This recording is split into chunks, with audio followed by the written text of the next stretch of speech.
Allah Resulü buyurur ki sallallahu aleyhi ve sellem, İmam xütbə verdiği zaman cümə günü yoldaşına sakit dur desən, fəqad ləğavtə, artıq əski söz danışmış oldun və ya gəzanı asi etmiş oldun və ya cümən batil oldu bu mənalarda. Gör hələ danışana sus deməyin, sakit dur deməyin, sənin cümənə xələl gətirirsə, gör indi danışan necə qardaş, gör danışan necə. Olmaz cümə günü, xütbə zamanı, danışma olmaz. Əgər xütbə imam başladısa, artıq susmaq lazımdır. Bəzi adamlar fikir verirsən, yəni belə şey məhəl qoymur. Elə bilir ki, yəni, onlar da danışmaq olar, telefona cavab vermək olar, salamlaşmaq olmaz. Necə sən, ay kişi, xütbə gedir. Yəni, bu çox vaxt bu harda baş verir? Çöldə. Qardaş, çöldə olsa da məscid içindəndirsə, qardaşım, artıq sən sakit durmalısan. Nə olsun məscid həyətindəsən? Məsciddəndir. Xütbə gedirsə, sakit dur. Danışa-danışa gəlir, yer tapda oturdu.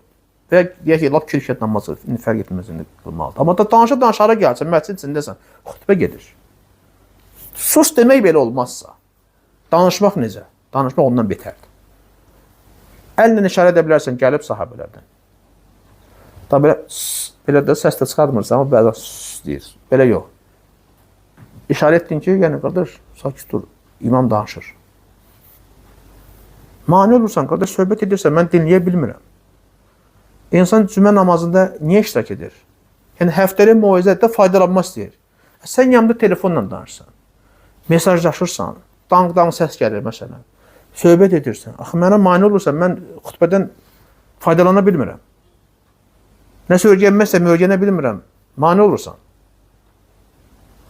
Səbirli ol da, bax, səbirli olmaq, itaətdə səbirli olmaq. Bacarmır.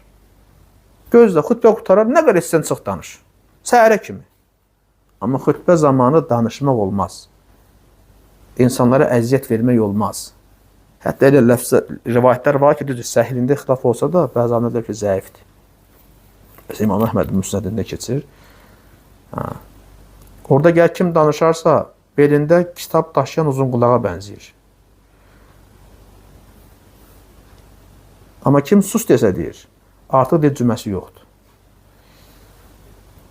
Düzdür, indi hədis zəifdir, zəif deyən alimlər var. Amma hər bir olda ehtiyatlı olmaq lazımdır, qardaşım. Cüməyə gəlmişsən, haqlar var. Cümənin əhkamları var, cümənin vacibatları var, deyək ki, şərtlər var da. Məsələn, sən cüməyə niyə gəlsən? Cümə namazını qılmaq üçün, xütbəni dinləmək üçün. Yoxsa danışır, deyir, gülür, söhbət edir, nə bilim, telefonda biraz belə deyək də, az yaşlı uşaq gəlib işlək edək ki, 10 yaş, 12, 13 yaş, iqra oynayır. Sən uşağı bura gətirəndə öyrət ki, bala, məsciddə gəlmisənsə, xüsusən cümə namazında, xütbəni dinləyirsənsə, telefonda iqra oynama, yəni oyun oynama. Qutarır, girini qoyası oyna da. Uşaqları gətirəndə xüsusən diqqətli olsunlar. Uşağı cümə gününü gətirəndə xütbəyə, cümə namazına, başa sal gətir. Başa sal ki, bala, cümə namazının, xütbənin öz əhkamları var. Başa sal ki, bax, cümə namazına gedirik, bala, məscidə gedirik. Danışmaq olmaz, oynamaq olmaz, səs-küy qoparmaq olmaz. Artıq əski hərəkət eləmə, hər də mənə ata, papa deyib məni məşğul eləmə, xütbəyə qulaq asacağım. Bu uşaq belə deyilsə, hələ gətirmə. Gətirmə. Çünki nə qədər qardaşlar var, şikayət edir, özümüz də görürük. Söhbət edir, uşaq oynayır, qışqırır, bağış alır. Ağlayır, səs düşür. Qardaş, bu ağlayacaqsa bundan nəyə gətirmişdin?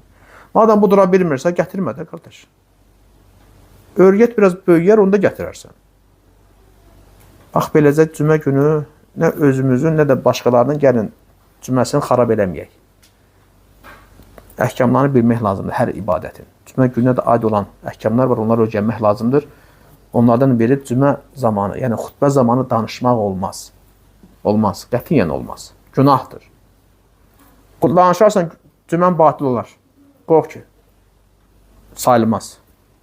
Dur, ondan sonra zöhrü qıl. Bax belə.